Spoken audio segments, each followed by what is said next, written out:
ओम श्री परमात्मने नमः। गीताभ्यासे 06-02 यम संन्यासमिति प्राहुः. The shloka is यम संन्यासमिति प्राहुर्योगं तं विद्धि पांडव नैह संन्यस्य संकल्पो योगी भवति कश्चन. पदपाठ. यम संन्यासम इति प्राहुः योगं तं विद्धि पांडव नहि असंन्यस्य संकल्पः योगी भवति कश्चन. वाक्यांशः विश्लेषण. We have the columns here. अनुक्रमांकाः, अन्ये सुबन्ताः, कर्तृपदीयाः, कर्मपदीयाः, तिङन्ताः. Pandav, this is संबोधनम, hence put into a separate line. मुनयः यम संन्यासम इति प्राहुः त्वं तं योगं विद्धि असंन्यस्य संकल्पः कश्चन योगी नहि भवति. Note, in 1-1, Munayah is taken as the implicit Kartrupadam and is put in parenthesis. Rushayah, Panditaha, Buddhaha, Sankhyaha can also be options for Munayah. In 1-2, Kartrupadam Tvam is inherent to the Tigantam Vidhi, but because it is not explicit, that also has been put into parenthesis. In 1-1, the avyayam iti, and in 2, the avyayu na and he are marked with asterisk and are placed alongside the words with which they are associated. That way they read better. Anvayartha padabhyasascha. Pandav, a son of Pandu. Munayah, Rushayah, Panditaha, Buddhaha, Sankhyaha va. Yam sannyasam iti prahuhu. What the Magi? Munayah, Rushayah, Panditaha, Buddhaha, Sankhyaha, they are all the intelligentsia. And for intelligentsia, the English word is Magi. What the Magi called as sannyasa. Tvam tam yogam vidhi. You may rather understand that yoga. Or you may rather understand that to be yoga only. असन्यस्य संकल्पः कश्चन योगी नहीं भवति. Note, असन्यस्य संकल्पः, that is न संन्यस्तः संकल्पः येन सः असन्यस्य संकल्पः, means one who has not given up, न संन्यस्तः संकल्पः. What is संकल्पः? I shall do this. One who has not given up the practice of setting aims, objectives, goals by one's own volition.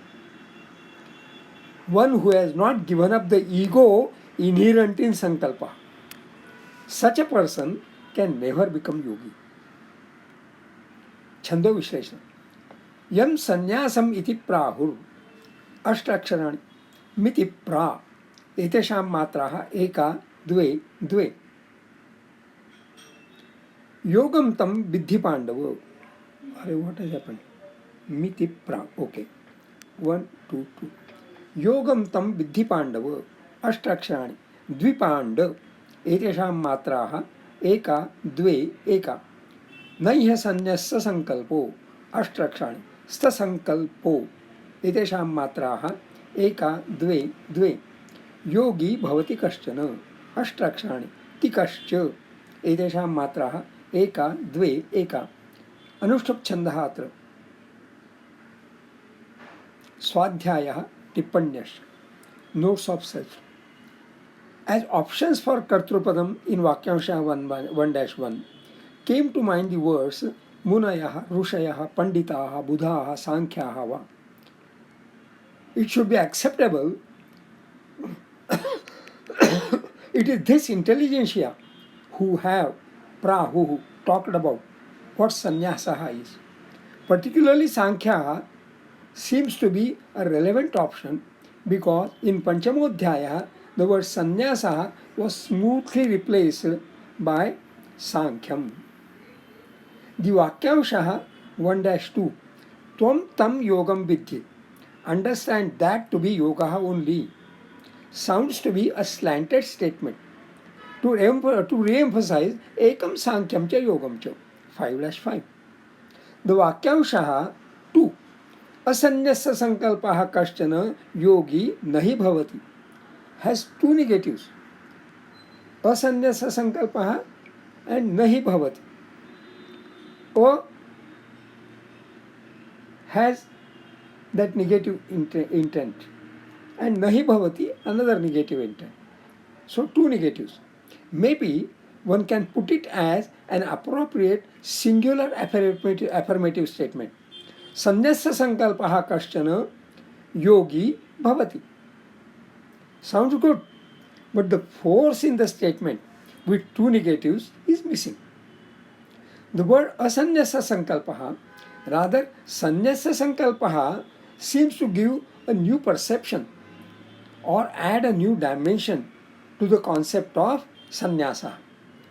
What is to be sannyasta, given up, is not only karma phalam, which is post karma, but even the basic thought sankalpa, which is pre karma and implies ego.